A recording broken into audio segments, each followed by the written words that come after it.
തുടക്കത്തിലേ പറയാം. പണ്ടുള്ള പഴഞ്ചൊല്ലുണ്ട്, രണ്ട് മല ചേർന്നാലും രണ്ട് മുലകൾ തമ്മിൽ ചേരില്ല എന്ന്. സത്യമായിട്ടാ, തമാശയില്ല. പെണ്ണിന് പെണ്ണാണ് ശത്രു.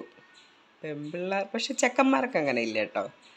പെൺപിള്ളേർക്ക് പെൺപിള്ളേരെ എല്ലാവരും ഇല്ല, കുറേ പേര് അങ്ങോട്ടും ഇങ്ങോട്ടും അസൂയയും കുശുമ്പും ഇതേ ഉള്ളൂ. ഒന്നുമില്ലെങ്കിലും അപവാദങ്ങൾ വരുത്താൻ പെണ്ണുങ്ങൾ മിടുക്കരാണ്. ഒരു പെണ്ണിനെക്കുറിച്ച് അപവാദങ്ങൾ പറയുമ്പോൾ സൂക്ഷിക്കുക, കുത്തുവാക്കുകൾ പറയുമ്പോൾ സൂക്ഷിക്കുക. കാരണം നമ്മൾ ഒരു വിരലാണ് ഒരാളെ ചൂണ്ടുന്നത്, ബാക്കി എല്ലാ വിരലും നമ്മളിലേക്കാണ് ഇരിക്കുന്നതെന്നുള്ളത് സ്വയം ഓർത്താൽ നല്ലത്. അപ്പോൾ പറയാൻ കാരണം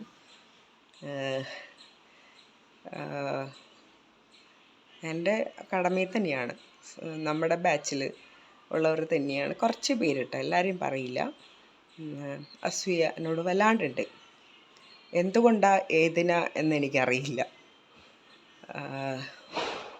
ഞാൻ അങ്ങനെ ആരോടും ഒരു ഇത് കാണിക്കുന്ന ആളേ ഇല്ല. എൻ്റെ ഇതേ സ്വഭാവം തന്നെയാണ് അവിടെ.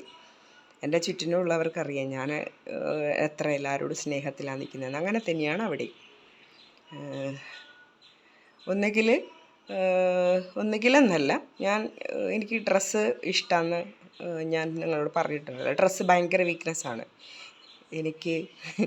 ഒരു 16 വയസ്സായപ്പോൾ മുതലുള്ള ഡ്രസ്സ് എൻ്റെ അടുത്തുണ്ട്. ഞാൻ അത്രയും സൂക്ഷിച്ച് വയ്ക്കും.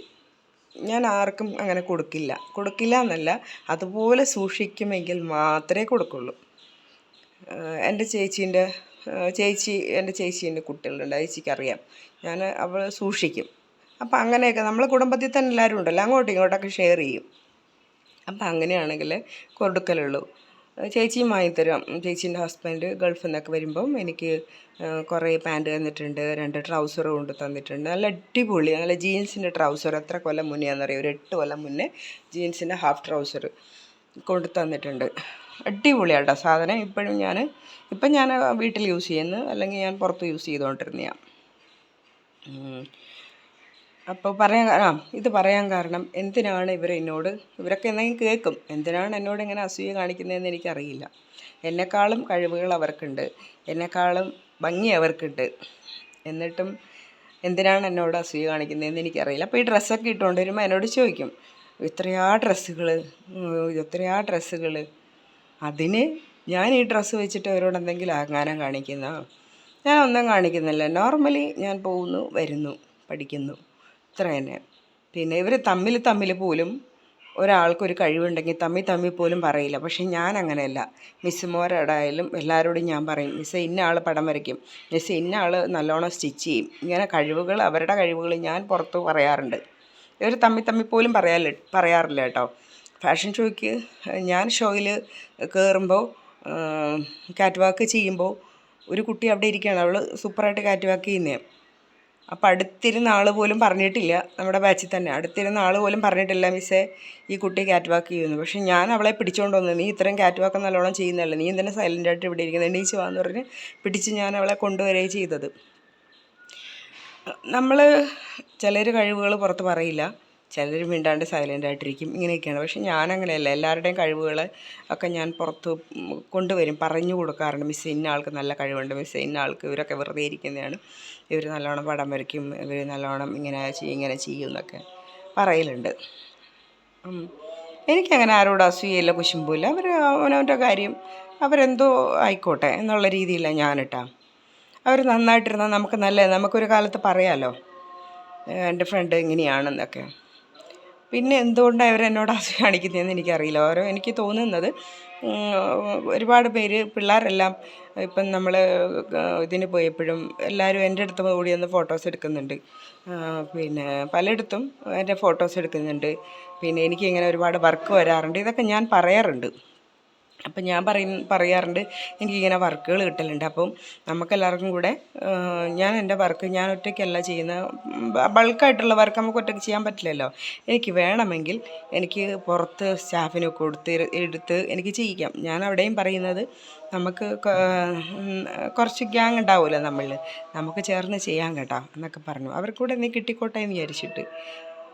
അപ്പോൾ മനസ്സിൽ എനിക്ക് തോന്നുന്ന മനസ്സിലിങ്ങനെയാണ്, അവരുടെ മനസ്സിൽ പിന്നെ ഇവൾക്ക് കിട്ടണമല്ലോ എന്നുള്ളൊരു ചിന്ത.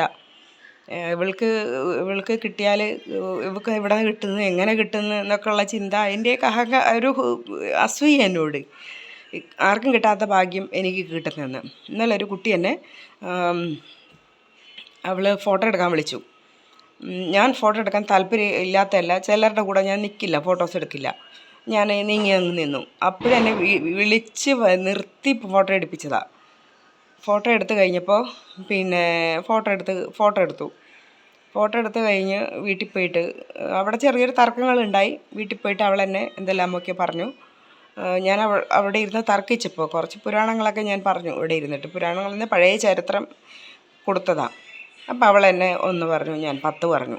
എന്നെ ആരെങ്കിലും തോണ്ടിക്കഴിഞ്ഞാൽ ഞാൻ 1 പറഞ്ഞാൽ ഞാൻ 10 പറയുന്ന കൊടുത്തില്ല. ഞാൻ അങ്ങോട്ട് പോയി ആരോടും വഴക്കടിക്കാറില്ല. പക്ഷേ ഇങ്ങോട്ട് വല്ലതും പറയുന്നതെന്ന് പറഞ്ഞാൽ ഞാൻ പ്രതികരിക്കും. ചിലയിടത്ത് ഞാൻ പ്രതികരിക്കാറുണ്ട്. ഒരാളെ ഹട്ട് ചെയ്താൽ, ആവശ്യമില്ലാണ്ട് ഹട്ട് ചെയ്താൽ പിന്നെ ഞാൻ നിസ്സാരം പറയും. ഒരിക്കൽ ഞാൻ ട്രെയിനിൽ കയറുമ്പോൾ ഒരു പെണ്ണുങ്ങൾ വന്നിട്ട് അതിനകത്ത് 3 പേര് സഹോദരങ്ങൾ, 3 പേരും തടിയുണ്ട്. ഇവിടെ പുറത്ത് പോയിട്ട് വരുന്ന തടിയുണ്ട്, അവർ വെയിറ്റ് ഉണ്ട്. അപ്പോൾ ഒരു മെലിഞ്ഞ പെണ്ണുങ്ങൾ കയറി വന്നിട്ട് അതിൻ്റെ ഇടയ്ക്ക് ഇരിക്കാൻ വേണ്ടി നോക്കി. എന്നാൽ അവർക്ക് അവിടെ ഇരുന്നു, ഇവിടെ അവർ സ്ഥലം കൊടുത്തു. അപ്പോൾ അയ്യോ ഇവിടെ പറ്റൂലല്ലോ, നിങ്ങൾക്ക് എങ്ങനെ, അയ്യോ നിങ്ങൾക്ക് ബുദ്ധിമുട്ടാവില്ലേ ഞാനിവിടെ ഇരുന്നാൽ? ബുദ്ധിമുട്ടൊന്നുമല്ല, ഇത്രയും തടിയും വെച്ചിട്ട് നിങ്ങളിടയ്ക്ക് ഞാനങ്ങനെ ഇരിക്കും, നിങ്ങൾ 3 തടിയന്മാരല്ലേ, നിങ്ങൾക്ക് ബോഡി പെയിൻ ആവില്ലേ?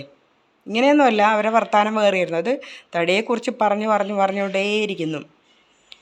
അപ്പോൾ ഞാൻ ചോദിച്ചു, നിങ്ങൾക്ക് സീറ്റ് കിട്ടിയിടത്ത് നിങ്ങൾക്ക് ഇരുന്നാൽ പോരെ, ഈ തടിയെക്കുറിച്ച് എത്ര നേരമായി നിങ്ങൾ ഈ പറഞ്ഞുകൊണ്ടിരിക്കുന്നതെന്ന് ചോദിച്ചു. നിങ്ങൾക്ക് സീറ്റ് കിട്ടി അവിടെ ഇരിക്കണം, നിങ്ങൾ ഇവിടെ ഇരുന്നിട്ട് എല്ലാവരെയും കേൾക്കാൻ കണക്കാക്കി അവരെ തടിയെക്കുറിച്ച് അയ്യോ തടി ഈ തടി എന്ന് എത്ര തവണയായി പറയുന്നതെന്ന് ചോദിച്ചു. അവർ മിണ്ടാതിരിക്കുന്നു 3 പേരും. ഞാൻ പറഞ്ഞു അവർ 3 പേരും മിണ്ടുന്നില്ല. ഇത് കേട്ടിട്ടുണ്ടല്ലോ നാണിച്ചവർ 3 നാണമല്ല അവർക്ക്, അവരുടെ പ്രതികരിക്കാൻ പറ്റാണ്ട് അവരെവിടെ ഇരിക്കുന്നു. പക്ഷേ ഞാൻ അവിടെ കയറി പ്രതികരിച്ചു. ഞാനപ്പോൾ നിങ്ങൾക്ക് നല്ല കൊടുത്തു. ഞാൻ പറഞ്ഞു ഒരാളുടെ മുന്നിൽ നിന്ന് തടി, നിറം ഇതിനെക്കുറിച്ച് നിങ്ങൾ പറയാണ്ടിരിക്കുക, നിങ്ങളെ കാര്യം നോക്കുക എന്ന് പറഞ്ഞു. ഞാൻ അങ്ങനെയൊക്കെ പരമാവധി പ്രതികരിക്കും. ഒരിക്കൽ ഞാൻ ട്രെയിനിൽ കയറിയപ്പം ഒരുത്തനിങ്ങനെ അടിയൊട്ടും മുടിവരെ നോക്കുക. കുറേ നേരം ഞാൻ ക്ഷമിച്ചു, 5-10 മിനിറ്റ് ക്ഷമിച്ചു.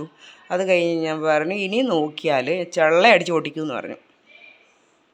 അപ്പോൾ അവൻ എന്ത് ചെയ്തു, അവിടെ നിന്ന് എണീച്ച് വേറെ ഇടത്തേക്ക് പോയി.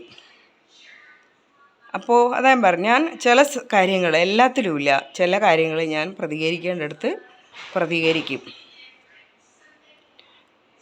അപ്പോൾ ഞാൻ പറയാൻ വന്നത് എന്തുകൊണ്ടാണ് ഈ പെൺപിള്ളേർക്ക് ശത്രുത എന്നോടെന്ന് എനിക്കറിയില്ല. ഇന്നലെ വല്ലാണ്ടൊരു പെണ്ണുമായിട്ട് എന്നെ വഴക്കിട്ട്. ഞാൻ ഒന്നിനും പോയതല്ല, എന്നെ ഇങ്ങോട്ട് വിളിച്ച് വഴക്കടിച്ചതാണ്. ഞാൻ നല്ലോണം കൊടുത്തു. അവൾ എന്നിട്ട് മിസ്സിനെ വിളിച്ച് പറഞ്ഞു, മിസ്സിനോട് ഞാൻ കാര്യം പറഞ്ഞു.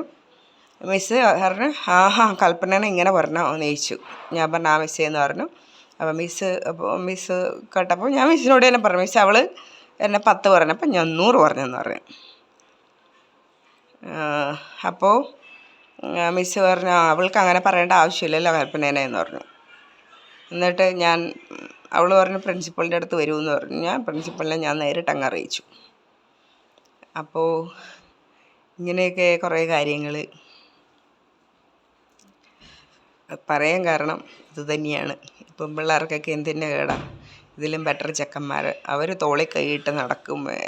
അതെ, നിങ്ങളാ നല്ലത്. സത്യം പറഞ്ഞാൽ നിങ്ങളുടെ ഫ്രണ്ട്ഷിപ്പാണ് എപ്പോഴും നല്ലത്.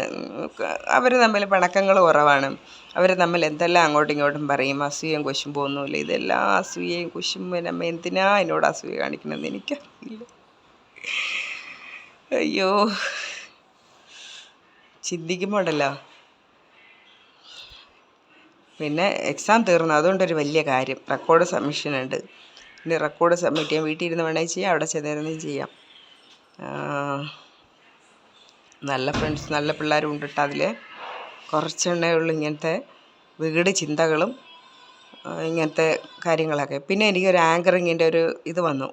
അപ്പോൾ ഇന്നലെ ഉടക്കിയ പണിയില്ലേ, ഈ പെണ്ണെന്നോട് ഇങ്ങോട്ട് പറഞ്ഞു ആങ്കറിങ്, അതായത് അവരെനിക്കൊരു ഡേറ്റ് തന്നിട്ട് പറഞ്ഞു, നിങ്ങൾ ഇന്ന ദിവസം, അതായത് നാളെയാന്ന് തോന്നുന്നുണ്ട്, നിങ്ങൾ ഒരു ദിവസം ഗ്യാപ്പ് തന്നിട്ട് പറഞ്ഞു, നിങ്ങൾ ഇന്ന ദിവസം എനിക്ക് ആങ്കർ ചെയ്ത് വീഡിയോ അല്ല വോയിസ് എനിക്ക് ഇട്ട് തരണമെന്ന് പറഞ്ഞു. അപ്പോൾ ഞാൻ പറഞ്ഞു മിസ് അല്ല, ഞാൻ അവരോട് പറഞ്ഞു ശരി ഇട്ട് തരാമെന്ന് പറഞ്ഞു. അപ്പോൾ ഞാനിങ്ങനെ ഞാനിങ്ങനെ എഴുതിക്കൊണ്ടിരിക്കുകയായിരുന്നു. അതായത് ബൊഹീനിയൻ സ്റ്റൈലിനെ കുറിച്ച് എഴുതിയത്. കാരണം നമ്മുടെ അവസാനത്തെ ഫാഷൻ ഷോ ബോഹോ സ്റ്റൈലായിരുന്നു. അപ്പോൾ ഞാൻ വിചാരിച്ചു അതിനെക്കുറിച്ച് ഒരു കണ്ടൻറ് ഉണ്ടാക്കി അതിനെക്കുറിച്ച് ആങ്കർ ചെയ്ത് ഇട്ട് കൊടുക്കാമെന്ന് വെച്ച്.